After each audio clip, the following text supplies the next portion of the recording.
Right then, so this video is a little look at planning to do like event shoots. So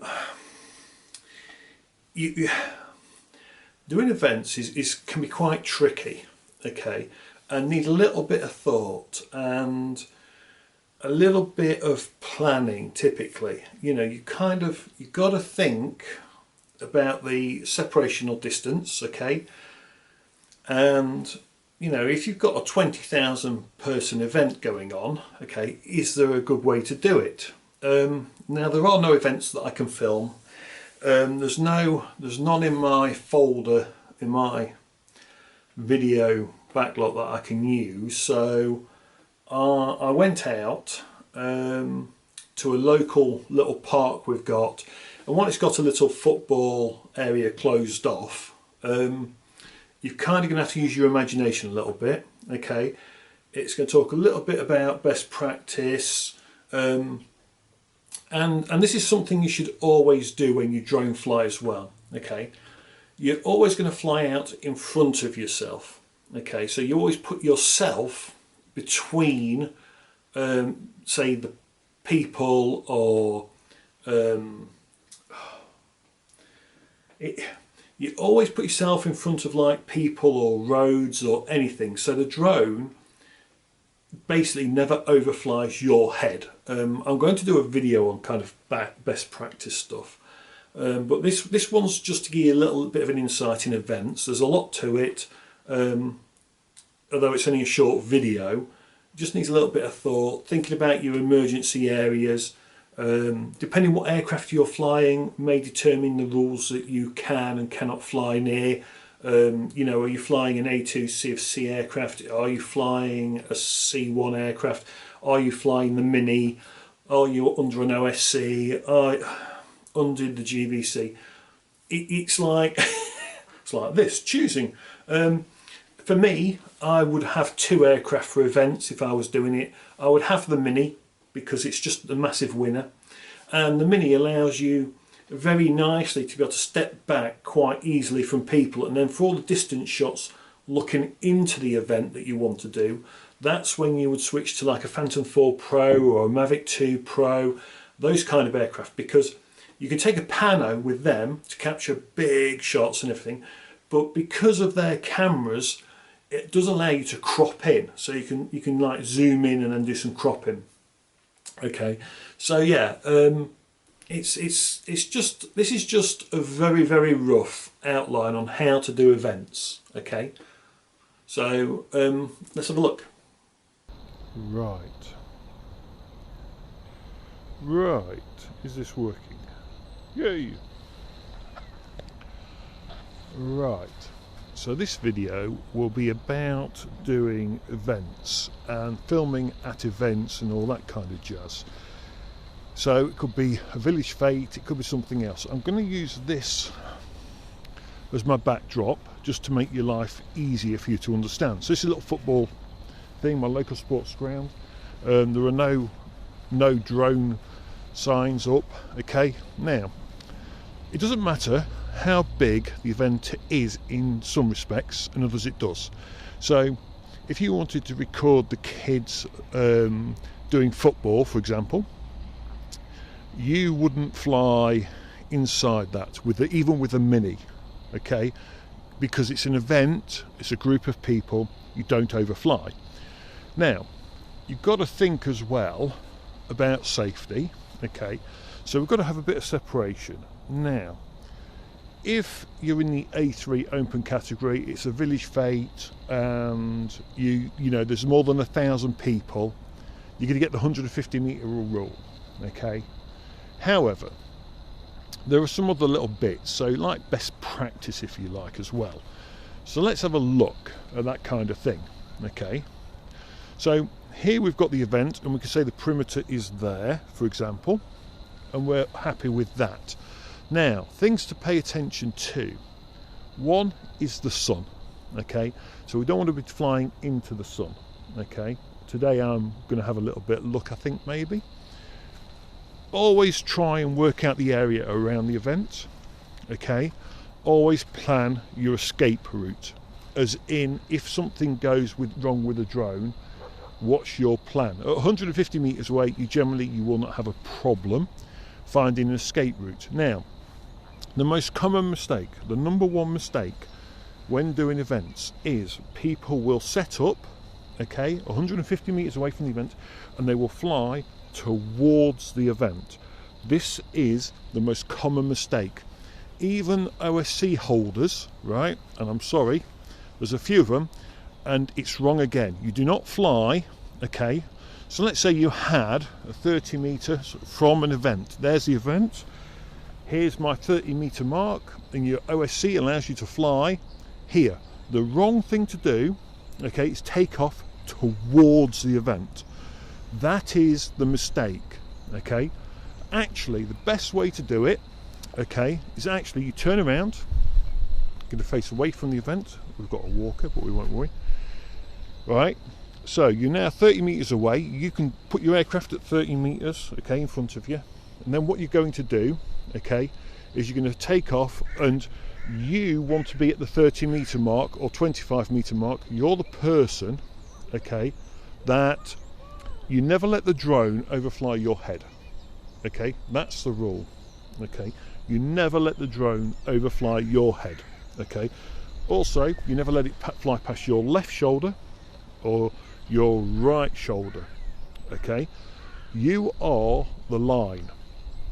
You are the line the drone will never ever pass. Okay, because if you do, you're gonna end up walking backwards. As soon as you take a step backwards, you know you're in risk of breaching your separational distances. Okay, so the idea is you're going to take off, okay, and I'll do it with the mean in a bit. We're going to take off, we're going to go up, we're going to turn around the aircraft so it's now nose into you, okay, and it only remains nosing while you're doing the filming. Now at events, the best way to do it is actually with something like an Inspire, where you have a separate cameraman and you can have them turn the camera around. Therefore the drone doesn't have to, okay. Well, that's logic for you, okay. So if you're using, say, a Mavic 2 or the Mini, you better be able to fly nose in. It's something you need to go out and practice for events. That's the way it is, okay. Now remember about GDPR. Some people won't be happy about you filming at events, some will. It depends if you're there, you're being paid or not. If kids are being filmed, remember GDPR. You know, your kid may be there, what about the rest of the parents? It is a minefield you have to be aware of, right? So anyway, we fly away from an event, okay, always. Now you might go, well, that's very limiting. Well, no, you've got to start applying your logic, okay. And the best way to do it, right, is find the best two sides at an event. What do you mean the best two sides? Well, what you do is, right, you find the event, you find what is the correct angle for you, if you like, right, because that's what you're after, right. You're going to find the corners of the event, so we find the corners, okay, right. Now the best way to do it is make it so you can fly yourself, okay, either that way, okay, or you can fly down that side. Okay, now you've got two sides of the event you can cover because you've done it correctly. You've thought about it and you've planned it. I'm going to move away because people are about. Right? If you get what I'm saying, so you can fly down this side 150 meters from the event, and you can fly this side 150 meters of the event, which means if you're any good, okay, you can do like a 180 coming around the event. So you can start over here, you're going to fly around and round and down and along this side. It also gives you good shot angles, okay. And remember, you're doing all this while nose in, which means the camera is facing you, okay. It's a skill you're going to have to learn, okay. So this is shooting at events. Remember, like I say, we do not take off and fly towards an event. That's the wrong way to do it. You take off facing away from the event and you turn the aircraft around, okay. That is best practice, okay. So Again, just you've got to be really careful about parents, kids and all this. Do it with a spotter with you, because there may be dogs about, and dogs will run up and grab drones, right? You might get an angry parent come over, or someone that you're filming at an event, and if it's not, you know, just a fate and someone doesn't like you being there, okay? But if you're 150 meters away, generally you're going to get great shots, right? You're going to get great overviews as well. However, let's say you've been paid to do the event, and the problem is now you can't get any closer than 150 meters when there's 1,000 people or more. So the best way to do it, okay, is you want to be there as soon as the event opens. Get some nice shots, okay, of the event while it's empty, okay, and then as the cars arrive and people arrive, right, you want to watch people coming in, and then you move back through the event, you're moving back through the event, moving back through the event. So those 1,000 people that start to arrive, you're always moving away, okay? And if you're always moving away, you're not breaching the regs, okay? So that is food for thought, okay? So the sun is the worst thing that'll catch you out when doing events, by the way, because the problem is you can't shoot into the sun, but then you want to be flying away from the event. So you've got to have to wear sunglasses probably, really careful, stay under the sun. At the minute the sun is low, so it's a bit of a pain in the back end, but when summer comes, you know, you should be all right. If the sun's high, you can get what you need, okay? But this is just to give you some ideas for doing events, okay? That's all it is. Yeah, so if you want to film an event, and it doesn't matter what the size of the event is, it's about keeping your separation correct, okay? Check what you can and cannot do. If you've got an A2, you've got a GVC, you've got an OSC, you'll have all these different things that you can use, okay? There's more than one tool in the toolbox, shall we say. Yeah, and then you can just come and fly. Okay, right, what I'll do is I'm going to put the Mini up and just show you what I mean about taking off, keeping the separation and the nosing, flying and all that jazz. Okay, right, it's cold out here, by the way. It's bloody freezing. Right, hopefully let's get the Mini up and see what happens.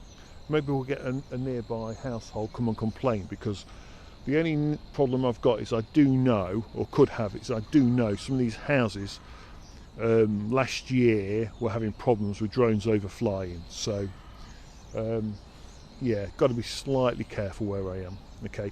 And it is sensitive, so you just got to think ahead sometimes. So my thought is, I'll just run. No. So I will be sensitive and I won't be overflying the houses nearby. Right, let's have a look. Right, so taking off. Okay, I'm going to be a little bit careful because of the houses that are nearby. So the plan is not to overfly them. Don't want to be nosy at them. We're just going to rotate the aircraft towards what will be an event. Remember, please use your imagination a bit. I haven't quite got the space here. Just checking as the person behind me that I spotted. Just checking, lining everything up. I'm just going to back the drone up a little bit. We'll start trying to see if we can frame. Noticing the lights, I'm not above them. My return to home height is, I believe it's set to 50 meters at the minute, but I'm not very high here, as you can see. I need to go up a bit. It's a nice up shot. And this would be you at 150 meters out, checking out the event, okay? So we're just looking to frame. Okay, now, actually, I would do all the close-up stuff inside an event with a Mini and move backwards, as I said earlier, and then I would do all the distance shot at 150 meters away. I would be doing that with a Mavic 2 Pro or better. So now I'm just going to just swing it around a little bit. right? So you would check out the area. So you've got your event, okay? Keep checking my screen, keep checking the drone, okay? There we go, we can frame up on that angle now. And remember, think of 150 metres away, like I say. You know, and like I say, if you've got two sides, I'm a little bit limited on space here really to do it. But you can just see, you see I'm looking up, I'm looking down, I'm looking up, there we go. Gently flying around. It'd be easier to do with a spotter, admittedly, and I'm cold. It's really cold on the hands, and I hate that, which is why it's a little bit jerky. So, not my smoothest flying by any stretch of anyone's imagination, but it just shows you that you can get like round two sides nicely. Okay, God, that is bad flying, isn't it? I didn't realise it was that bad. I can see the drone, but it's just to give you like an example. Okay. We're not looking for perfection today because my hands are cold. I've been filming with a ground camera and now I'm cold. And I actually just would like to go back into the warmth. So, you see the angles, there's a dog there behind us. Trust me, I've already clocked it. There we go.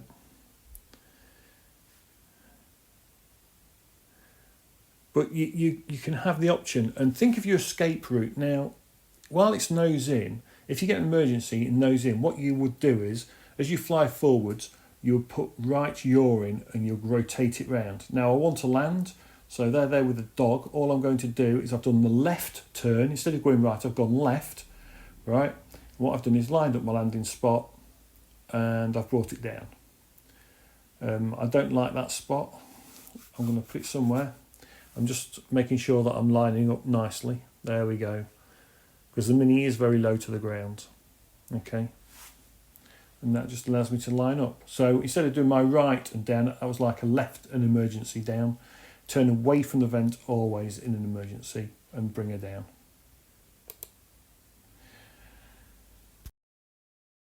So that's the events. Now my flying wasn't very good in that because I was very, very cold. Now the important bits to remember is your horizontal separation. Okay, think about it. Always plan your escape routes. So when you're choosing what sides of the event to do, okay, think of car parking and all that, because you don't want to end up hitting anyone's car if something goes wrong. Always think of your escape routes. So while you're flying, okay, and then the drone is sat facing you, right? Typically right and yaw and down allows you to do a nice circle down, okay, or left, depending what your problem may be, okay, which is the safest way to go. So as you saw in the video, there's a dog walker. So instead of doing a normal right down, I went left and down, okay. And a spiral down is a good way to be. You can do the 45-degree descent as well, but I quite like coming down in a spiral. I quite like that, and it's quite good to get into that kind of practice actually. I didn't have a spotter, and I really should have one if I wanted to line everything up, and if I wanted to do the shots better, a spotter would have been better for me. But it's not ideal where I went to shoot because it's kind of enclosed. I don't want to piss off, like I say, the local houses because they've had problems before with drones. You're just going to have to use your imagination a bit.